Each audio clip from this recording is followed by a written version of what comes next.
Ini yang paling saya takuti. Kita harus menghadapi ini, menyelesaikan semuanya, Ranggalawi. Sabar, Gusti. Tidak mungkin Ayahanda akan melakukan hal seperti itu. Mungkin... Tunggu sebentar. Kita tidak mungkin ikut campur urusan ini. Tidak mengerti sama sekali. Saya rela mati kalau Gusti sampai dipermalukan Ayahanda.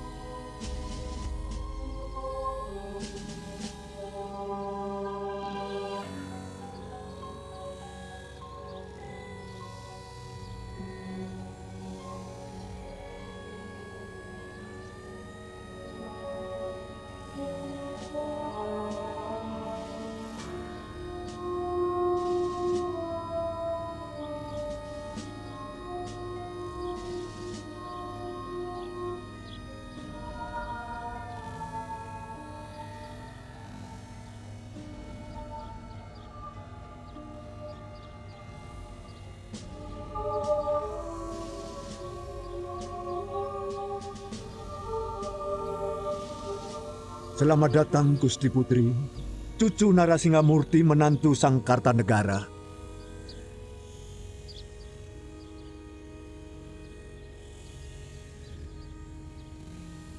Kami menyusahkan Paman. Tidak ada yang merasa disusahkan, Raden.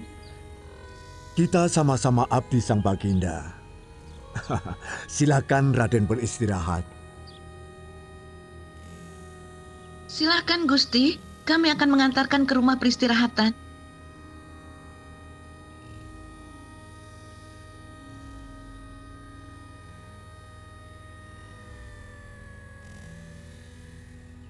Silakan, Raden. Kami sudah menyediakan persalinan untuk Raden dan Gusti Putri. Juga semua pengikut setia Raden, termasuk anak saya. Sembah takzim hamba Ayahanda. Bangun, Lawe. Ayah bangga atas kesetiaanmu kepada Singosari.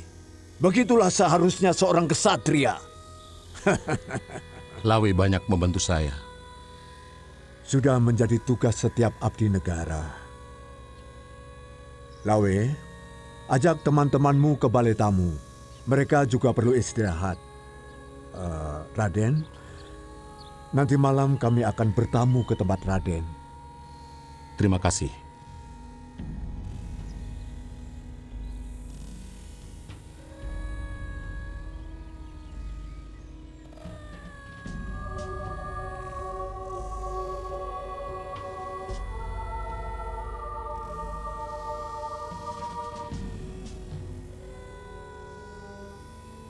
Ada seorang raja, dan saya harus meminta maaf padanya. Apa pantas kami harus meminta maaf padanya? Ya, saya bisa mengerti perasaan Raden. Terlebih Gusti Tribuana yang telah menyaksikan sendiri bagaimana mereka membantai Sang Prabu serta membakar istananya. Tentu ini terasa sangat pahit. Iya, sangat menyakitkan hati. Harus minta maaf pada mereka yang menguasai negeri kami. Raden masih menginginkan negeri itu kembali ke Trah Kertanegara? Jawab dengan jujur, Raden. Siapapun menginginkan miliknya kembali. Benar? Untuk itu memerlukan pengorbanan. Jer Basuki Mowobio. Dan pengorbanan itu adalah seluruh perasaan Raden.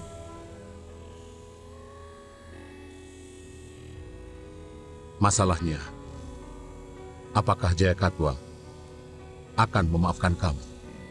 Sedangkan di sana ada raja yang sangat licik. Saya jamin. Jayakatwang akan lebih menghormati saya daripada anaknya. Saya akan mengirimkan surat kepada Jayakatwang tentang permintaan ampun Raden dan keniatan Raden untuk mengabdi.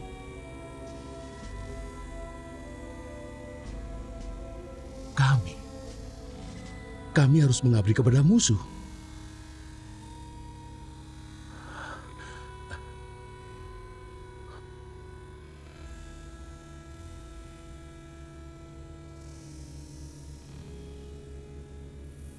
Apakah Jayakatwang akan mengerti kita?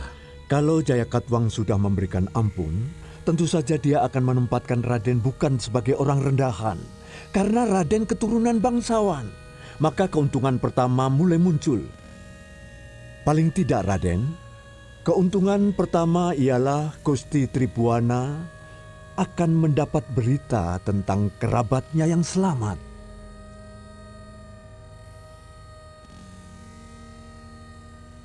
Yang kedua, Raden akan tahu keadaan yang sebenarnya.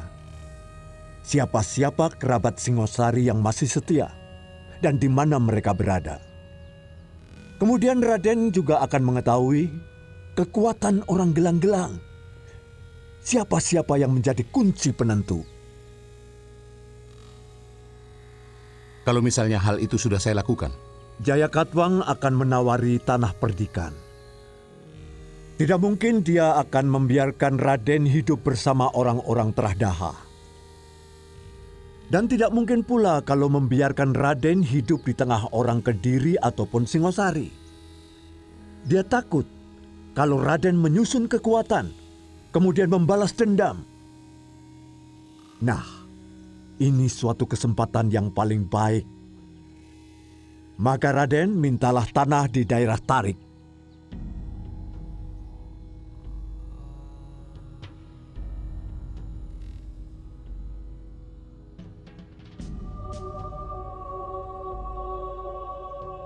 Tanah di sana memang masih hutan. Tetapi jangan salah, daerah itu akan menjadi lahan yang sangat subur untuk pertanian. Dan yang lebih penting, daerah itu dekat dengan pemukiman orang Madura. Mereka adalah rakyat saya yang sangat patuh, Raden. Saya bisa mengerahkan tenaga mereka untuk membuka hutan. Itu kalau Raden berkenan.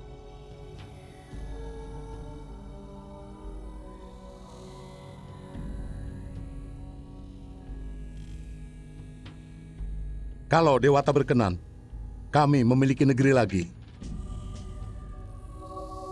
Maka saya berencana akan membelah Jawa menjadi dua. Dan separuh untukmu.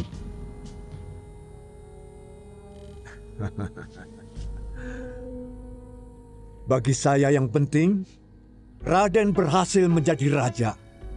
Dan Trah Tumapel menguasai seluruh tanah Jawa.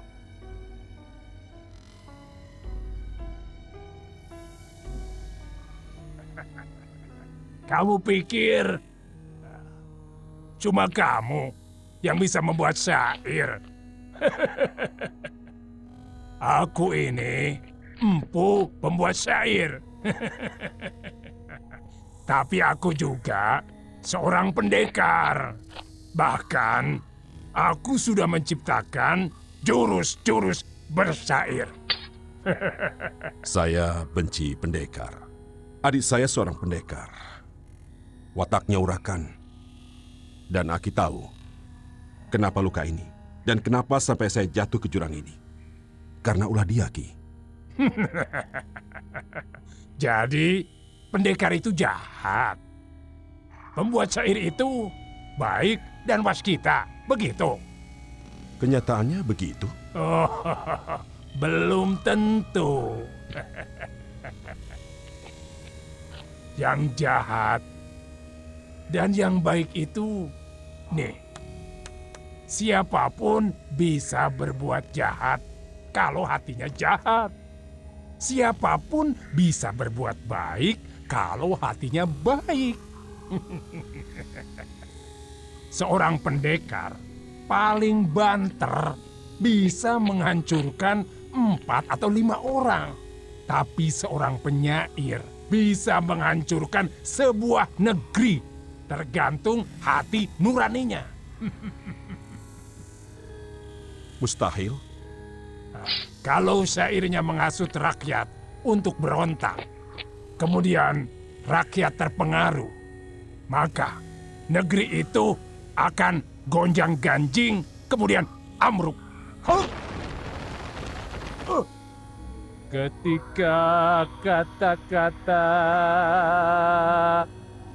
sudah tidak bisa menjawab tanya, maka bahasa pedanglah yang bicara. Bahasa para kesatria.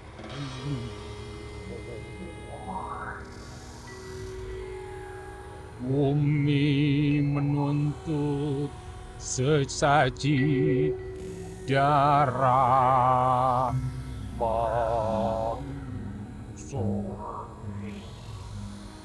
Ya, ya, hop, ya, ya, hop, ya, hop.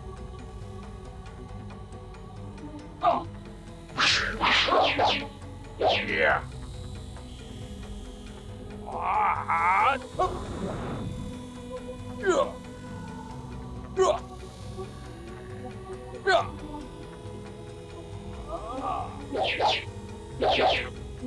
Pedangku Taring Batara Kala sedang dihambuk murka.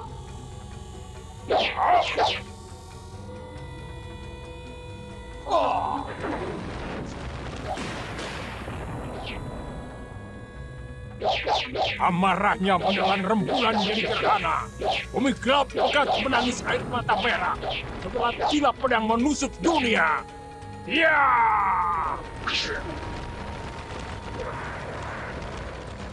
Ya! Ya!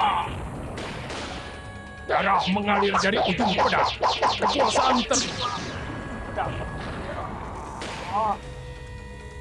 kemegahan berangkat dari ujung pedang.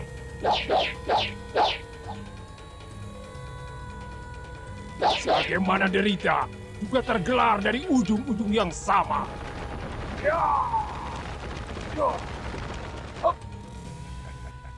Bagaimana dengan syairku?